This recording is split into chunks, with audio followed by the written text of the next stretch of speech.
मालिकेच्या पुढील काही येणाऱ्या भागांचे अपडेट जाणून घेऊया आपल्या आजच्या या व्हिडिओमध्ये। चला तर मग प्रेक्षकांनो सुरुवात करूया आपल्या आजच्या या व्हिडिओला।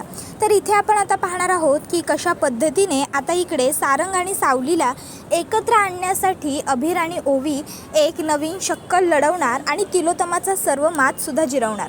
आता नेमकं काय आणि कसं घडतं ह्या सर्व गोष्टींचे अपडेट आपल्या ह्या व्हिडिओमध्ये अगदी सविस्तर पाहूया। तर इकडे आता आपण पाहिलेलं आहे की जो अभिर आहे त्याला काही दिवसांपूर्वी ओवी बरोबर खेळत असताना सावलीची जी ट्रंक असते त्या ट्रंकमध्ये डिवोर्सचे पेपर्स सापडलेले असतात आणि ते डिवोर्सचे पेपर्स जेव्हा त्याला सापडलेले असतात तेव्हा तो आता ते पेपर्स वाचतो। आता त्याच्यावरती डिवोर्स असं लिहिलेलं असतं तर अभिर ते वाचतो।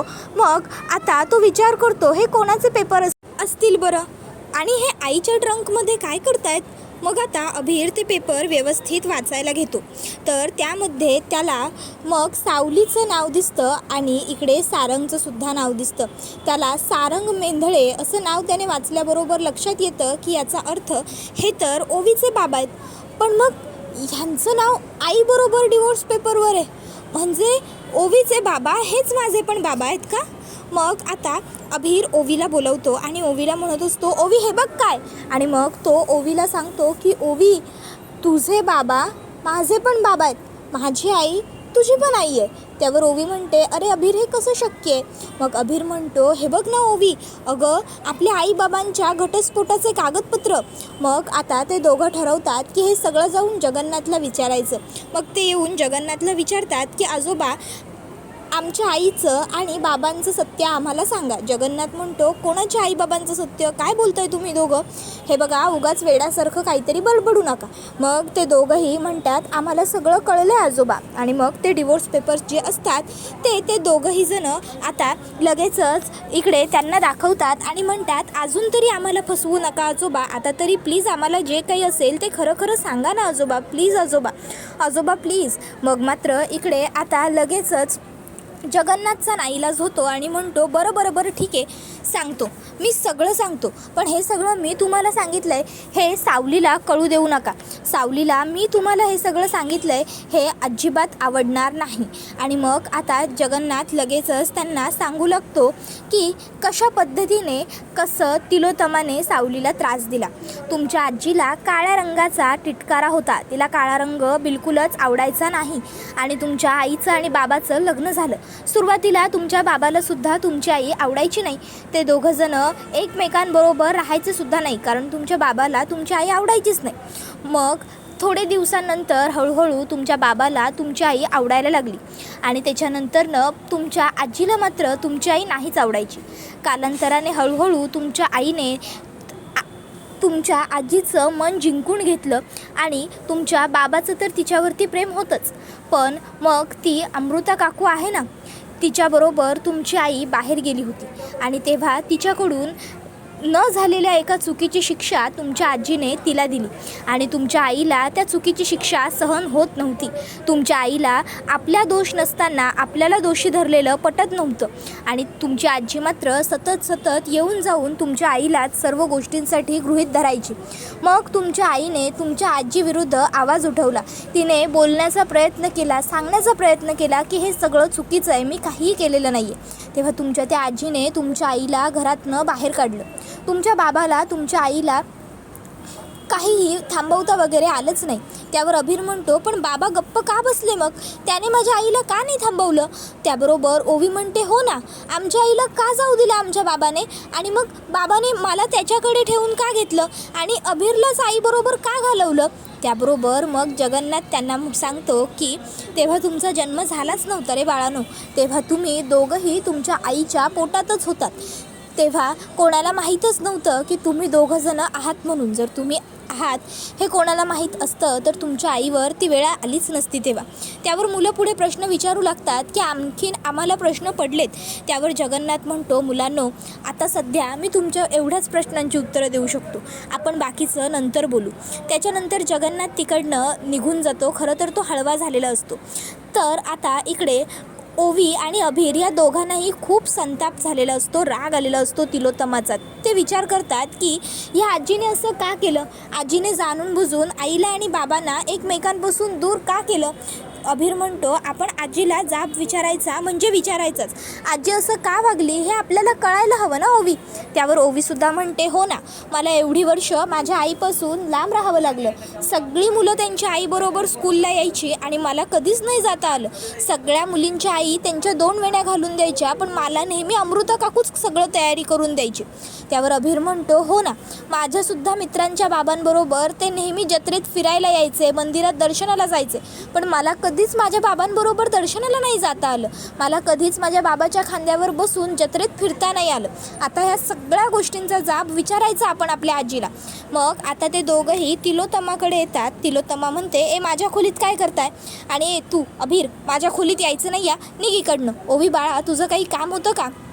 त्यावर मग अभिर म्हणतो हो काम होतं, पण फक्त ओवीचं नाही, आम्हा दोघांचं, आम्हा दोघा भावंडांचं. त्यावर ओवी म्हणते हो आजी, आम्हाला तुला जाब विचारायचं आहे, का वागलीस तू आमच्या आईबाबांबरोबर असं. त्यावर मग ती म्हणते कोणाचे आईबाबा, काय बोलताय तुम्ही. त्याबरोबर अभिर म्हणतो हे बघा आम्हाला सगळं खरं कळलं, तुम्ही उगाचच्या उगाच खोटं खोटं नाटक करू नका. आमच्या आईबाबांना तुम्हीच वेगळं केलं ना. आम्ही लहान होतो, आम्ही आमच्या आईच्या पोटात होतो, तेव्हा तुम्ही जाणून बुजून आमच्या आईला घरातून हकलवून दिलत ना.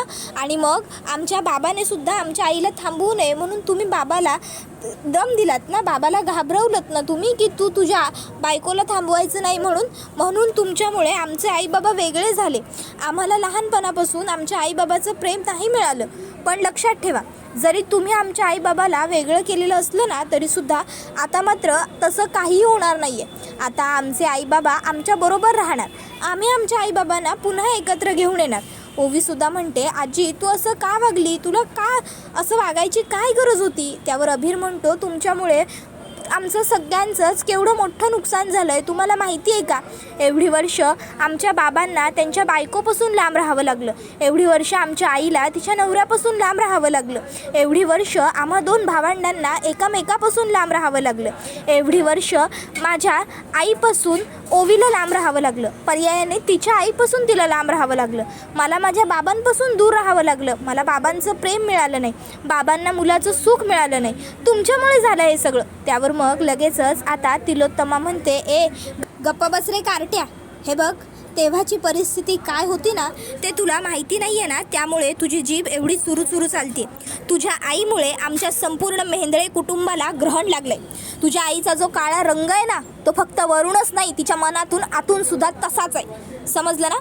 माझ्याशी तोंड लढवायला येण्या अगोदर एकदा जाऊन तुझ्या आईला विचार की तिने काय काय केले. त्याबरोबर अभिर आणि ओवी म्हणतात आम्हाला आमच्या आईबाबांना काहीच विचारायचं नाही आहे, आम्हाला सगळं खरं कळालं आहे आणि आता आम्ही आमच्या आईबाबांना एकत्र आणल्याशिवाय गप्प बसणार नाही आहोत आजी. तुम्ही लक्षात ठेवा, तुम्ही काहीही केलं तरी आमचे आईबाबा एकत्र येणारच.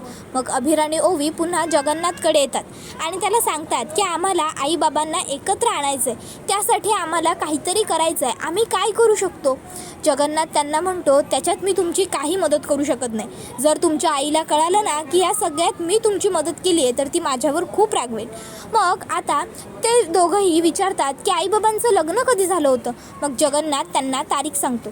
मग तारीख सांगितल्याच्या नंतर इकडे जो जगन्नाथ असतो तो म्हणू लागतो की आता काय करायचं ठरवताय मग. त्यावर मग ते दोघं म्हणतात सध्या तरी काही ठरवलेलं नाही आहे, पण बघू काहीतरी. आणि मग ते दोघंजणं आता कॅलेंडर बघतात आणि त्यांच्या लक्षात येतं अरे ही तारीख तर पुढच्या 2 दिवसांनंतरचीच आहे. मग ओवी आणि अभिर विचार करतात की आपण याच दिवशी आईबाबांना पुन्हा एकत्र आणायचं. मग आता ते कसं करायचं, काय करायचं याचा ते विचार करू लागतात. मग ओवीला एक भन्नाट आयडिया सुचते. ओवी म्हणते अभिर आपण एक काम करू शकतो, सिनेमामध्ये नाही का दाखवतात की हिरो हिरोईनवर रुसलेला असतो किंवा हिरोईन हिरोवर रुसलेली असते, मग त्यांचा राग दूर करण्यासाठी ते लोक केक आणतात आणि मग केक कापून त्यांचा राग दूर होतो, केक कापून ते तोंड गोड करतात. मग तसंच आपण आपल्या आईवडिलांच्या लग्नाच्या ॲनिव्हर्सरीला केक आणायचा आणि त्यांना तो केक एकत्र कापायला लावून आपण त्यांच्या चेहऱ्यावरती त्यांचं गेलेलं स्माईल परत आणायचं आणि त्यांची फॅमिलीसुद्धा कंप्लीट करायची आपल्या दोघांबरोबर. अभिर म्हणतो अगं पण आजीचं काय? त्यावर ओवी म्हणते आजीचं काय? हां अभिर, आपण एक काम करू शकतो. आपण आहे ना हे सेलिब्रेशनच घराच्या बाहेर करायचं. जर आपण घरामध्ये सेलिब्रेशन करायला आलोच नाही तर कोणाला कसं कळणार की आपण बाहेर काय करतोय ते? बाहेर जर आपण सेलिब्रेट केलं तर मग आपल्यामध्ये कोणीच नाही येणार. अभिर म्हणतो अगं पण बाहेर सेलिब्रेट करायला तेवढं पैसेसुद्धा लागतील. ओवी, आपल्याकडे एवढे पैसे नसतात, काय करायचं? ओवी म्हणते अभिर, अरे मी कुठे म्हणते, आपण खूप मोठ्या ठिकाणी करायचं. आपण एक काम करू, आपण एक छोटासा केक घेऊ आणि आपल्या नेहमीच्या गार्डनमध्येच सेलिब्रेशन करू. आपण तिथे केक ठेवायचा, बाकड्यावरती आईबाबांना बोलवायचं आणि त्यांच्याबरोबर तो केक कापायचा.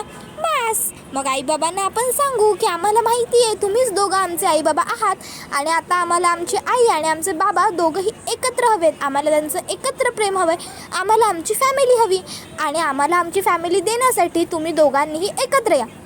मग आईबाबा पुन्हा एकत्र राहायला लागतील आणि आपण सुद्धा. काय वाटतंय तुला? त्यावर अभिर म्हणतो ठीक आहे, मग आपण ना आता पैसे गोळा करायला लागूया. मग काय, ओवी तिचा पिगी बँक फोडते, अभिर त्याचा पिगी बँक फोडतो. आता दोघांकडेही जेमथेम 250-300 रुपये जमतात. आता मग अभिर आणि ओवी विचार करतात अरे आपल्याकडे तर एवढूसेच पैसे आहेत, आपण काय करायचं? मग अभिर म्हणतो ओवी, मी काय म्हणतो, आपण जाऊन दुकानात विचारू तर या, आपल्याला केक मिळतो का एवढ्या पैशात बघू, नाहीतर पुढे काय करायचं ते बघू. मग ते दोघं जाऊन दुकानात विचारतात तर त्यांना एक छोटासा केक मिळतो तेवढ्या पैशात. त्याच्यानंतर मग आता अभिर हा इकडे सावलीकडे येतो आणि तिला म्हणतो आई ऐक ना, तू किती चांगली आहेस, तू किती गोड आहेस. सावली म्हणते अभिर काय हवं आहे आईकडनं, एवढा मस्का का लावतोयस? त्यावर मग अभिर म्हणू लागतो आई मला गार्डनला जायचं आहे, तू येशील का गं माझ्याबरोबर? सावली म्हणते एका अटीवर. अभिर म्हणतो मंजूर. सावली म्हणते अरे आधी विचार तर काय? अभिर म्हणतो बोल ना आई, मला सगळ्या अटी मान्य आहेत तुझ्या, बोल बोल बोल. त्यावर सावली म्हणते माझ्यावरती जो तुझा रुसवा आहे ना तो रुसवा कायमसाठी गायब करायचा आणि पुन्हा माझ्यावर कधीच नाही रुसवायचं. जर मान्य असेल तर बोल आणि हो प्रॉमिस खोटंही नाही करायचं. त्यावर अभिर म्हणतो ठीक आहे आई, पुन्हा कधी तुझ्यावर रुसण्याची माझ्यावर वेळच नाही येणार. त्यावर सावली म्हणते असं का रे बोललास? अभिर म्हणतो नाही काही नाही. तर दुसऱ्या बाजूला ओवीसुद्धा सारंगकडे येते आणि म्हणते बाबा बाबा बाबा तू वर्ल्ड बेस्ट बाबा आहेस, लव यू बाबा. त्यावर मग सारंग म्हणतो बाप रे, आज प्रेम खूपच वाहू चाललंय. काय हवं आमच्या ओवीला, नवीन डॉल की कुठले बुक्स? त्यावर ओवी म्हणते नाही रे बाबा, असं काही नाही आहे, मला फक्त तुझा थोडासा वेळ हवा आहे. सारंग म्हणतो बाप रे, वेळ काय करणार बरं ओवी त्या वेळाचं माझ्या? त्यावर मग ती म्हणते बाबा मला तुझ्याबरोबर गार्डनला जायचं आहे, खूप दिवस झाले ना आपण गार्डनला गेलोच नाही आहोत, एन्जॉय केलो नाही आहोत, म्हणून एन्जॉय करायला जायचं आहे, प्लीज बाबा जायचं ना आपण. त्यावर सारंग म्हणतो ठीक आहे जशी तुझी इच्छा. मग काय, इकडनं अभिर सावलीला घेऊन आणि तिकडनं ओवी सारंगला घेऊन आलेली असते. आता मध्ये त्यांनी छान केक छोटासा ठेवलेला असतो. आता सारंग सावली तिकडे येतात आणि मुलं जोरात ओरडतात सरप्राईज. त्याबरोबर सारंग आणि सावली एकत्रच विचारतात अरे काय आहे हे सगळं, अभिर ओवी काय प्रकार आहे? त्याबरोबर मग अभिर आणि ओवी म्हणतात हॅपी मॅरिड ॲनिव्हर्सरी आई बाबा. त्याबरोबर सारंग आणि सावली एकमेकांकडे बघतात आणि म्हणतात तुम्हाला कोणी सांगितलं? त्याबरोबर मग सावली ही अभिरला म्हणते अभिर इकडे ये. सारंग सावली ओवीला खेचतो आणि म्हणतो ओवी काय हा सर्व प्रकार? त्यावर मग सारंग आणि सावलीला ओवी आणि अभिर म्हणतात आई बाबा आम्हाला सगळं खरं कळालं आहे. अभिर म्हणतो आई मला तुझ्या ट्रंकमध्ये तुमचे डिवोर्सचे पेपर सापडले आणि तेव्हाच मला खरं कळालं आणि मग मी ओवीलासुद्धा ते सगळं सांगितलं. आई बाबा तुम्ही काय एकमेकाबरोबर नाही राहतात, आम्हाला तुमच्या दोघांबरोबर पण राहायचं आहे, आम्हाला तुमच्या दोघांचं पण प्रेम हवं आहे. आई बाबा प्लीज तुम्ही पुन्हा एकत्र राहा ना, मला अभिरबरोबर आणि ओवीला माझ्याबरोबर राहायचं आहे, प्लीज आई बाबा आम्हाला आमच्या आईचं आणि बाबांचं दोघांचं पण प्रेम हवं आहे. ओवी म्हणते आई मला शाळेत जाताना तुझ्याकडून वेण्या घालून घ्यायचे. अभिर म्हणतो बाबा मला तुमच्या गाडीतून शाळेत जायचं आहे, तुम्ही मला सोडायला यावं अशी इच्छा आहे माझी, पण हे सगळं कधी होईल जेव्हा तुम्ही एकत्र राहाल. ओवी म्हणते आई मला तुझ्या हातचा टिफिन हवा आहे गं, स्कूलमध्ये जेव्हा सगळे फ्रेंड्स म्हणतात ना माझ्या आईने हे केलं माझ्या आईने आज ते केलं तेव्हा मला खूप वाईट वाटतं गं. आई माझ्याकडे आई आहे पण तरी ती माझ्यासोबत नाही आहे, ह्या गोष्टीने मला खूप हर्ट होतं. आई बाबा प्लीज जे काही जुनं झालं मागे घडलं त्याबद्दल आम्हाला काहीच माहीत नाही आहे आणि आम्हाला खरंच ते जाणूनही घ्यायचं नाही आहे. आम्ही कधीच तुम्हाला त्याबद्दल काही विचारणार नाही. पण आई बाबा, याच्या पुढचं आयुष्य तरी किमान तुम्ही दोघंजणं जर एकत्र आलात ना तर आपण सोबत जगू शकू आणि आम्हाला आमचं हक्काचं कुटुंब मिळेल.